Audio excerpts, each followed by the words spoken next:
नमस्कार मित्रांनो, तूही रे माझा मितवा या मालिकेच्या येणाऱ्या काही भागामध्ये मित्रांनो एक आता जबरदस्त असा ट्विस्ट आपल्याला पाहायला मिळणार आहे। कारण आता वल्लरी आणि लावण्य मिळून जो काही भयानक प्लॅन त्यांनी केलेला असतो ईश्वरीला धडा शिकवण्यासाठी, आता मात्र तिचा बदला घेण्यासाठी लावण्य आणि वल्लरीने देवीच्या आरतीच्या वेळेस जो काही मोठा भडका पेटवलेला असतो आणि त्यातून आता आपला अर्णव ईश्वरीचं कसं रक्षण करतो आणि जे काही आता अविनाश मामाने मात्र वल्लरी आणि लावण्या या दोघींचं जे काही बोलणं आहे तर ते कसे ऐकलेले आहेत आणि पूर्णपणे त्यांचा खरा चेहरा ओळखून या सर्व मागे लावण्य आणि वल्लरी आहे हे मामाच्या लक्षात कसे येते आणि आता अर्णव मात्र ईश्वरीला या संकटातून कसं बाहेर काढतो आणि वल्लरी लावण्याचा प्लॅन कसा फ्लॅप होतो हे आता ईश्वरी आता हळूहळू अर्णवच्या प्रेमामध्ये कशा प्रकारे पडते, अर्णवचा खरा चेहरा ईश्वरीसमोर कसा येतो, तसेच लावण्याचा चेहरा आणि हा सर्व लावण्याचा डाव आहे हे जेव्हा अर्णवच्या लक्षात येते आता तेव्हा अर्णव कशा प्रकारे लावण्याला धमकी देतो आणि तिला घराबाहेरचा रस्ता दाखवतो, तिची लायकी काढतो, हे आजच्या व्हिडिओमध्ये आपण बघणार आहोत। त्यासाठी मित्रांनो व्हिडिओ शेवटपर्यंत नक्की बघत राहा आणि जर तुम्ही आपल्या चॅनलवर नवीन असाल तर चॅनलला सबस्क्राईब करण्यासाठी विसरू नका, जेणेकरून तुम्हाला तूही रे माझा मितवा या मालिकेचे डेली अपडेट्स आणि पुढील जे काही अपडेट्स आहे तर ते पाहायला मिळतील। तेव्हा लगेच सबस्क्राईब करायला घ्या। तर मित्रांनो आत्तापर्यंत मालिकेत आपण असं बघत आलो की अर्णवच्या आईने ईश्वरीच्या बाजूने कौल दिल्यामुळे आता ईश्वरी आणि अर्णव दोघे मिळून जोडीने देवीची घटस्थापना करणार असतात। देवी आईला मळवट भरवण्याचा जो मान आहे तो घरची सून म्हणून आता ह्या राजशिर्के कुटुंबाचा ह्या घरच्या लक्ष्मीला म्हणजे ईश्वरीला मिळालेला असतो। त्यामुळे अंजली, मामा, अर्णव सर्वजण खूप खुश असतात। परंतु इकडे आता वल्लरीचा खूप असा जळफळाट होतो। नेहमीप्रमाणे ती आजीचे कान भरवण्याचा प्रयत्न करत असते आणि त्यातच आता आगीतील हे ओतण्यासाठी तेथे लावण्य आलेली असते आणि लावण्याचा आता मामांना खूपच राग आलेला असतो। अर्णव आणि ईश्वरी पूजेसाठी छान असे तयार होतात। हळूहळू ते भांडण करता करता का होईना परंतु एकमेकांशी बोलत असतात, एकमेकांच्या अगदी जवळ पण येत असतात आणि दोघातील प्रेमाचा मुरंबा आता हळूहळू फुलवायला सुरुवात होते। तर दुसरीकडे आता वल्लरी लावण्याला बघून खूपच खुश झालेली असते आणि विचारते की तू अचानक येथे कसे आलीस? अगं तुला माहिती नाही की अर्णव आणि ईश्वरी ह्या दोघांचं लग्न झाल्यानंतर घरात किती मोठे बदल होतात। ती ईश्वरी हळूहळू सर्वांच्या डोक्यावर बसायला लागली आणि घरातील अजूनही जो काही मान आहे तो ईश्वरीलाच मिळायला लागलाय हे मला अजिबात आता सहन होत नाही। लावण्या, अगं हे बघ, जे झालं ते झालं आणि तू जर आलीस तर बरं होईल, कारण मी खूप एकटी पडले होते म्हणून ही वल्लरी नेहमीप्रमाणे नाटक करू लागते। तेव्हा लावण्य म्हणते की मामी तुम्ही अजिबात काळजी करू नका, त्यासाठी तर इथे आले आहे। त्या ईश्वरी आणि अर्णव या दोघांना मी कधीही एकत्र नाही येऊन देणार। जरीही अर्णवने ह्या ईश्वरीची लग्नगाठ बांधली असली तरी सुद्धा दोघांना वेगळं कसं करायचं हे तुम्ही माझ्यावर सोपवा, मला फक्त तुमच्या मदतीची गरज आहे। कारण त्या ईश्वरीने माझं प्रेम माझ्याकडून हिसकावून घेतलेलं आहे आणि ईश्वरीला मी अजिबात सोडणार नाही। तिचा बदला घेतल्याशिवाय, तिला धडा शिकवल्याशिवाय मी अगदी राहणार नाही आणि जी काही आता तिने आग लावली आहे ती शांत मी होणार नाही। मामी तुम्हाला माहिती आहे का, अर्णवशिवाय मी इतके दिवस कसे काढलेत, परंतु आता नाही। आता ह्या जो ईश्वरीने माझा आनंद हिरावून घेतलेला आहे त्या ईश्वरीला मी आनंदात नाही राहून देणार। त्यावर आता वल्लरी मामी खुश होत म्हणते, लावण्या खरंच वा वा वा, अगं मी नेहमी तुझ्या सोबतच आहे, तू फक्त सांग काय करायचं आहे ते। अगं तुला माहिती आहे का, आज तर खूप मोठ्या चमत्कार झाला, या घरात सगळे ईश्वरीच्या बाजूने आहे। फक्त मी आणि आजी सोडून आज आम्ही तिला पूजेसाठी नकार देत होतो, परंतु ती अर्णवची आई आहे ना, तिने नेमकं ईश्वरीच्या बाजूने कौल दिला। त्यामुळे आता आज अर्णव ईश्वरी जोडीने देवी आईची पूजा करणार आहे, तिची स्थापना करणार आहेत। हे मी कदापि माझ्या उघड्या डोळ्यांनी नाही बघू शकत, मलाही ते सहन होत नाही। ईश्वरी मला घरात नकोय। लावण्या लवकरात लवकर तू काही कर बाई, आत्तापर्यंत मी खूप काही प्रयत्न केले परंतु माझं कोणीही काही ऐकून घेत नाही। त्यातच माझ्या नवऱ्याला आणि माझ्या मुलाला देखील त्या ईश्वरीचाच पुळका आहे, त्यामुळे माझ्या हात दगडाखाली आहेत। आता आपण दोघे मिळून त्या ईश्वरीला चांगला धडा शिकू। आज अशा प्रकारे ईश्वरीच्या बाजूने कौल मिळाला, त्याबद्दल सर्व काही वल्लरी लावण्याला सांगू लागते। त्यावर आता लावण्य म्हणते की आज आपण असं काहीतरी करूयात, ईश्वरी कुणाला तोंड दाखवण्याच्या सुद्धा लायकीची राहणार नाही. आजी देखील तिला घराबाहेर काढेल. आज आपण दोघी मिळून एक घाव आणि दोन तुकडे करून टाकूयात. आजीने स्वतःला अगदी त्या ईश्वरीला हाताला धरून ईश्वरीला घराबाहेर काढलं नाही तर मी सुद्धा नावाची लावण्य नाही. म्हणून आता लावण्य आणि वल्लरी मामी मिळून आता हा मोठा प्लॅन करतात. तर इकडे ईश्वरी आणि अर्णव अगदी छान तयार झालेले असतात. दोघेही खूप सुंदर दिसत असतात. अर्णवने ईश्वरीसाठी खूप छान असा गजरा आणलेला असतो आणि त्या गजऱ्यात मात्र ईश्वरीचं रूप अगदी खुलून दिसतं. अर्णव तर ईश्वरीच्या अधिकाधिक प्रेमात पडायला लागतो तिचं ते सुंदर रूप बघून. तर इकडे पूजेची सर्व काही तयारी अंजलीने छान प्रकारे करून ठेवलेली असते. सर्वजण ईश्वरी अर्णव बाहेर येण्याची वाट पाहत असतात. तर दुसरीकडे आजीला जे काही सांगितलेलं असतं, जर ईश्वरीचं लग्न अर्णवशी झालं तर तो पूर्णपणे बर्बाद होणार, त्याचा संसार सुखाने होणार नाही, हेच गुरुजींचं बोलणं आता आजीला आठवत असतं. परंतु आजीला अजूनही माहिती नसतं हा सर्व काही वल्लरी आणि लावण्याचा डाव आहे. जे काही गुरुजींनी सांगितलं ते पूर्णपणे खोटं आहे. म्हणूनच तर आज अर्णवच्या आईने सुद्धा ईश्वरीच्या बाजूने कौल दिलेला असतो. आजी तोच विचार करत असते की हा सात्विका कधीही चुकीचा निर्णय नाही देणार आणि मग गुरुजींनी सांगितलं ते नक्की खरं आहे की खोटं, म्हणून शंकेची चुकाचूक आजीच्या मनामध्ये लागून असते. कारण आजीला माहिती असतं की जेव्हा जेव्हा ईश्वरी अर्णवच्या जवळ आली तेव्हा तेव्हा मात्र अगदी चांगलंच घडतंय आणि मनातून ईश्वरीला आता आजीला तर खूपच आवडत असते. कारण आता आजी ईश्वरीचे संस्कार आणि ती जे काही गुण तिच्यामध्ये आहेत ते सर्व काही आजीला खूप पसंत असतात. म्हणून ईश्वरी आजीला खूपच आवडत असते. परंतु गुरुजींनी मात्र जे काही भाकीच केल्यामुळे आजी जरा घाबरत असतात. परंतु आजीचाही नाईलाज होतो आणि आजीसुद्धा पूजेसाठी आता तयार होते. तर दुसरीकडे लावण्य आणि वल्लरीने एक आता भयानक असा ईश्वरीच्या विरोधात प्लॅन आखलेला असतो. लावण्य म्हणते की अर्णव आणि ईश्वरीला जोडीने पूजा करूनच देणार नाही. म्हणूनच तिने एका डब्बीमध्ये खूप सारा कापूर आणलेला असतो, जो कापूर ईश्वरी अर्णव पूजेसाठी वापरणार असतात आणि त्यामध्ये लावण्य एक केमिकल मिसळते जेणेकरून कापूर हा पूजेसाठी पेटताच एक मोठा भडका होईल आणि त्यामध्ये ईश्वरीही जळून खाक होईल. ईश्वरी अर्णव एकमेकांपासून दूर होतील हा लावण्याचा एक खूप मोठा डाव असतो. दोघे आता खूपच खुश होतात आणि पूजेमध्ये आता मोठा अनर्थ होणार आणि त्या आगीच्या भडक्यामध्ये ईश्वरी होळपोरून निघणार. त्यामुळे दोघेही जोडीने पूजा करू शकणार नाही आणि हा इतका मोठा अनर्थ घडला म्हणून आजी हाताला धरून ईश्वरीला घराच्या बाहेर काढेल हा या दोघींचा या प्लॅन मागील भाग असतो. म्हणूनच वल्लरी मामी पूजेच्या ताटामध्ये गुपचूप आहे कोणीही पाहणार नाही म्हणून चार अगदी चोर पावलांनी सर्वांची नजर चुकवत तो कापूर पूजेच्या ताटामध्ये नेऊन ठेवते. आता अंजली ईश्वरी अर्णवला मोठमोठ्याने आवाज देते, दोघेजण तुम्ही तयार झालात की नाही? अरे पूजेची वेळ होऊन चाललेली आहे. आता त्याच वेळेला ईश्वरी अर्णव दोघेही बाहेर येतात. दोघेही सुंदर दिसत असतात. ते बघून आता अंजली लगेच त्या दोघांची अगदी दृष्ट काढते आणि खरंच तुम्ही इतके छान दिसतायत म्हणून आता कोणाची नजर लागायला नको. तर आता आपले जे काही मामा आहे तर लगेच लावण्य आणि वल्लरी या दोघींकडे पाहून म्हणतात की हो हो हो, या लक्ष्मीनारायणाच्या जोडप्याला अगदी कोणत्याही बाहेरच्या लोकांची नजर लागायला नको असा टोमणा मात्र त्या दोघींना मारलेला असतो आणि तो टोमणा मात्र लावण्याच्या लक्षात येतो. तर लावण्य ही रागानेच आता अविनाश मामाकडे बघत असते. तर मामा आणि अर्णव मनातून खूप खुश होऊन हसत असतात. तेव्हा आता अर्णव ईश्वरी जोडीने घटस्थापना करतात. देवीची स्थापना केली जाते. सर्वजण मनोभावी देवी आईची पूजा करत असतात. तेव्हा अर्णव हात जोडत देवी आईला म्हणतो, ईश्वरीचा जो काही माझ्याबद्दल गैरसमज आहे तो देवी लवकरात लवकर दूर कर. राकेशबद्दल जे काही सत्य आहे ते ईश्वरी समोर आणण्याची ताकद मला दे आणि माझ्या बहिणीला अंजली ताईला ते पचवण्याची शक्ती दे. म्हणूनच अर्णव मनोभावी देवीची प्रार्थना करत असतो. तर ईश्वरी सुद्धा आता मनाशी ठरवते की देवी आई, माझ्या ध्यानीमनी नसताना अचानक माझं लग्न अजून सरांशी झालं आहे, मला हे मान्य नाही. परंतु आता मला माझ्या आईबाबांसाठी मला हे सर्व काही करावं लागत आहे. हे सर्व करण्याची मला शक्ती दे आणि सर्वांना सुखात ठेव. तर इकडे लावण्य आणि वल्लरी खूपच खुश असतात. तर याचीच ते वाट पाहून असतात की कधी एकदा आगीचा भडका होतो. तर अंजली अर्णव ईश्वरीला सांगतात की आता आरती करण्यासाठी घ्या. म्हणून ईश्वरी आरतीचं ताट घेते आणि आरती पेटवण्यासाठी कापूर दिव्याच्या वातेवर असतो।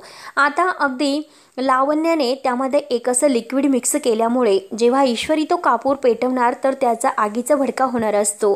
त्याच वेळेस आता अर्णव लगेच ईश्वरीला बाजूला ढकलतो तर तो आगीचा भडका अर्णवच्या अंगावरती येतो। ती आग आता ईश्वरीच्या अंगावर येणार ती अर्णव आपल्या स्वतःच्याच हाताने विझवायला सुरुवात करतो। आता खूप मोठा तो आगीचा उडालेला भडका बघून घरातील सर्वांना एक खूप मोठा धक्का बसतो। अंजली, मामा, आजी सर्वजण मोठ्याने ओरडतात की आग आग, परंतु आपल्या ईश्वरीचे रक्षण करत आणि केसांनाही धक्का न लागता आगीचा जो काही चटका आहे आपल्या ईश्वरीला न बसता अर्णव तिला त्या आगीपासून दूर वाचवतो। आपल्या बायकोचा, आपल्या ईश्वरीचा अर्णवने आज स्वतःच्या जीवाची पर्वा न करता रक्षण केलेलं असतं। आता अर्णवने या घातक प्रसंगी ईश्वरीला दूर अगदी केलेलं असतं आणि ह्या आगीचा सामना स्वतः एकट्याने केलेला असतो। ते बघून आता लावण्य आणि वल्लरी या दोघींचा खूपच जळफळाट होतो आणि ह्या आगीच्या भडक्यामुळे आता आपल्या अर्णवचा हात भाजलेला असतो। ते पाहून आता सर्वांना एक वाईट धक्का बसलेला असतो। आता सर्वजण खूप घाबरलेले असतात, परंतु अर्णव सर्वांना सांगतो की मी ठीक आहे, माझी काळजी करू नका, घाबरू नका। त्यानंतर आता ईश्वरी आणि अर्णव दोघेही जोडीने देवी आईची आरती करतात। अर्णव स्वतःच्या हाताला त्रास होत असताना देखील असं दाखवतो की तो ठीक आहे आणि सर्वांना तो आनंदी ठेवण्याचा जसं काही झालंच नाही म्हणून प्रयत्न करत असतो। आता हा प्लॅन फसला म्हणून वल्लरी आणि लावण्या या दोघींचाही जळफळाट होत असतो। दोघी अगदी वाकडे तोंड करतात। त्यानंतर आता सर्वजण देवी आईचा जय जयकार करतात। अर्णव रूममध्ये येतो। अर्णवचा हात चांगलाच भाजलेला असतो तर ईश्वरी आता ही देवी आईच्या समोर जी काही आरती आहे त्यावेळेस जो काही सर्व प्रसंग आहे तो पुन्हा पुन्हा तिच्या डोळ्यासमोर येत असतो। कशा प्रकारे अर्णवने स्वतःवर जे संकट ओढवलेलं आहे आणि ईश्वरीला म्हणजे तिला वाचवलेलं आहे आणि अर्णवबद्दल आता तिच्या मनामध्ये प्रेम होत असतं। खरंच अर्णव आपल्यावर जीवापाड प्रेम करत आहे, खोटं नाटक तो करत नाही। म्हणजे आज खरोखर अर्णवने तिचं रक्षण केलेलं असतं म्हणून आता ईश्वरीला अर्णवची काळजी वाटत असते। इकडे अर्णव स्वतःच्या हातावर फुंकर मारत असतो, त्याला खूप वेदना होत असतात। त्याच वेळेला आता ईश्वरी रूममध्ये येते आणि अर्णवची ती अवस्था बघून तिला अजिबात ती सहन होत नाही।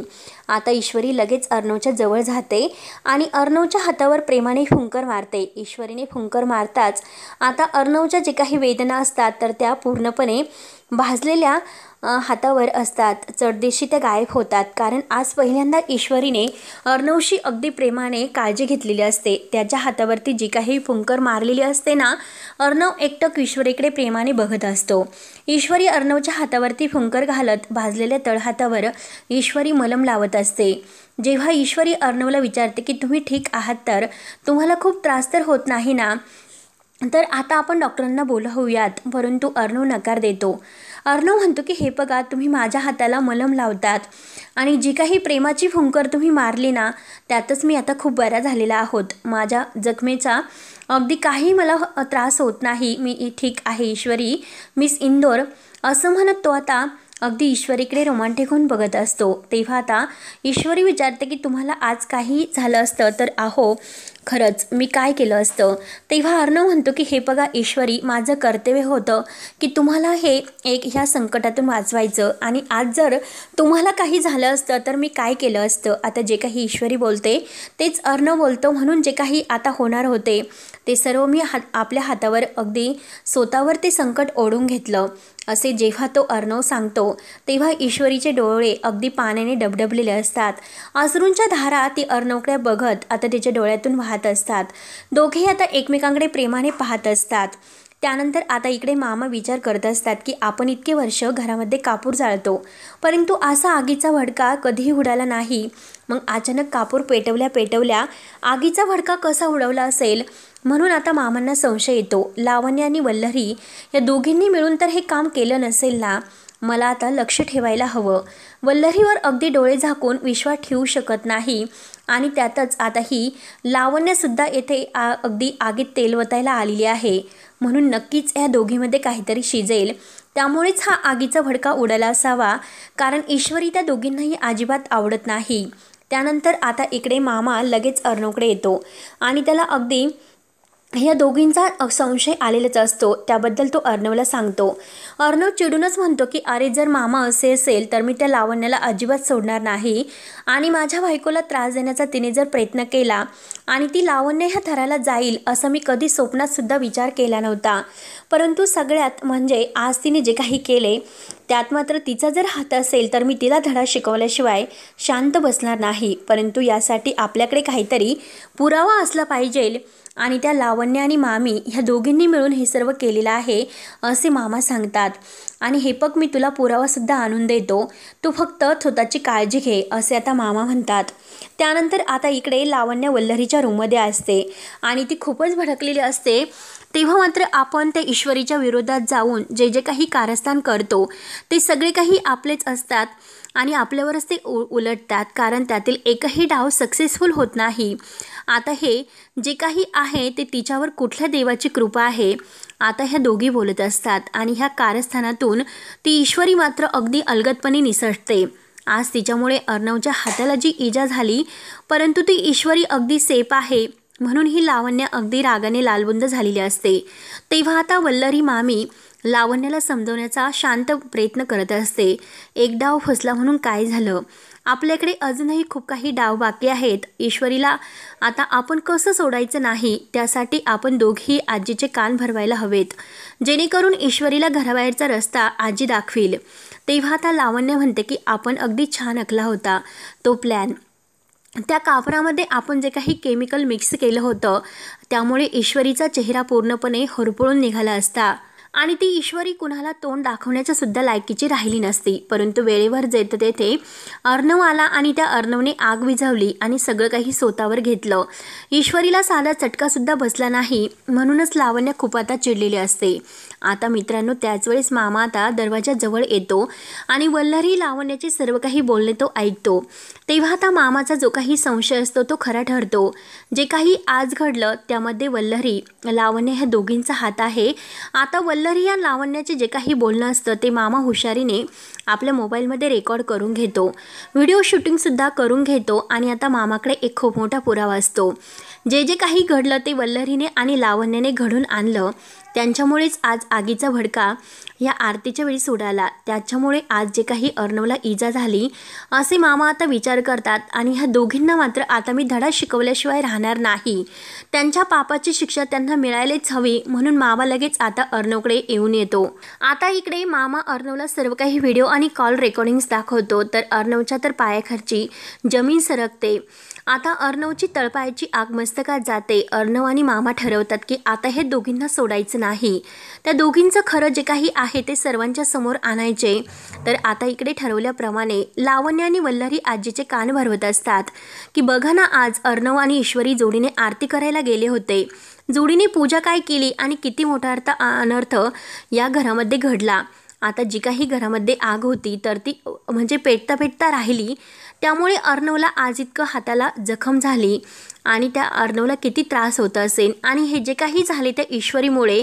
बघा आजी अहो तुम्हाला माहिती आहे का ते गुरुजींनी जे काही बाकीत सांगितलं होतं ना ते हळूहळू आता खरं व्हायला लागलेलं आहे। आज त्या दोघींनी मिळून एक असा एकत्र सण साजरा केला आणि त्यातच त्या आगीचा भडका उडाला, पुढे काय होईल म्हणून त्या आजीचे कान भरवण्याचा खूप असा प्रयत्न करत असतात, जेणेकरून आजी ईश्वरीला घराबाहेर काढेल। आता हे सर्व ईश्वरीवर ढकलून देण्याचा लावण्य आणि वल्लरी पुरेपूर प्रयत्न करत असतात।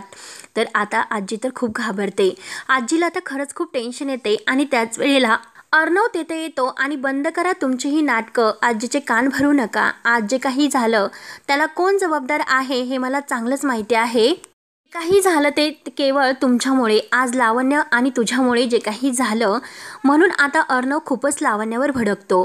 आजी म्हणते की अर्णव तू हे काय बोलतोस, तुझ्या बायकोला तू का पाठीशी घालतोस, सर्व काही आरोप तू लावण्यावर का करतोस। अर्णव अरे आज या ईश्वरीमुळे जे काही झालं ते सगळे तिच्यामुळे झाले। त्यावर आता अर्णव लगेच आजीला म्हणतो की आजी हे बघ जे काही झालं आहे त्याला कोण जबाबदार आहे, आज मी तुला ते पुराव्यासकट दाखवतो। म्हणून आज मात्र अर्णव ती रेकॉर्डिंग आहे ती पूर्णपणे आजीला दाखवतो आणि व्हिडिओ शूटिंग सुद्धा ज्यामध्ये लावण्याने तिच्या गुन्ह्याची कबुली दिलेली असते। जे काही झालं ते लावण्य आणि वल्लरी या दोघींनी मिळून केले आणि ते बघून आता आजीच्या तळपायाची आग मस्तकात जाते। आजीसमोर सुद्धा खरा गुन्हेगार कोण आहे ते आलेले असते। आजीलाही कळलेलं असतं की वल्लरी कशामुळे कान भरवते। तेव्हा आता अर्णव लावण्यावर खूपच भडकतो आणि ईश्वरी आता माझी बायको आहे, तुझा आणि माझा काही एक संबंध नाही, मी फक्त आणि फक्त ईश्वरीवर प्रेम केलेलं आहे, त्यामुळे तोंड सांभाळून तिच्याशी बोलायचं। इथून पुढे ईश्वरीच्या केसाला सुद्धा जरी धक्का लागला तर माझ्या इतकं वाईट कोणी नसेल। आणि हे बघ लावण्या, जर तू काही करण्याचा प्रयत्न केलास तर गाठ मात्र माझ्याशी आहे, तुला पोलिसांमध्ये देण्यासाठी सुद्धा मी मागे पुढे बघणार नाही। तुझी हिम्मत कशी झाली माझ्या बायकोला इतकं विरोधात कारस्थान करण्याची? पुन्हा जर माझ्या बायकोच्या ईश्वरीच्या नादाला तू लागलीस तर मी तुला जिवंत नाही सोडणार। म्हणून अर्णव लावण्यावर खूपच भडकतो आणि आत्ताच्या आत्ता लगेच येथून चालती हो असं म्हणत तो लावण्याची सर्व काही नाटकं बंद करतो।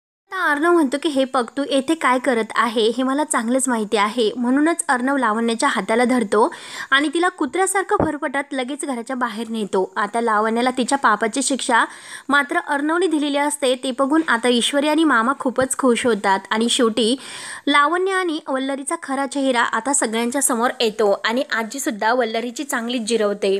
आजीसुद्धा आता ईश्वरीचा हात धरून तिला सुने म्हणून तिला आशीर्वाद देते आणि जे काही झालेले आहे ते सगळं आणि सगळं शेवटी आजीच्या समोर येते। तेव्हा आता मित्रांनो पुढे काय होईल आणि काय नाही हे बघण्यासाठी मात्र आपल्या चॅनलला नक्की सबस्क्राईब करत राहा। धन्यवाद।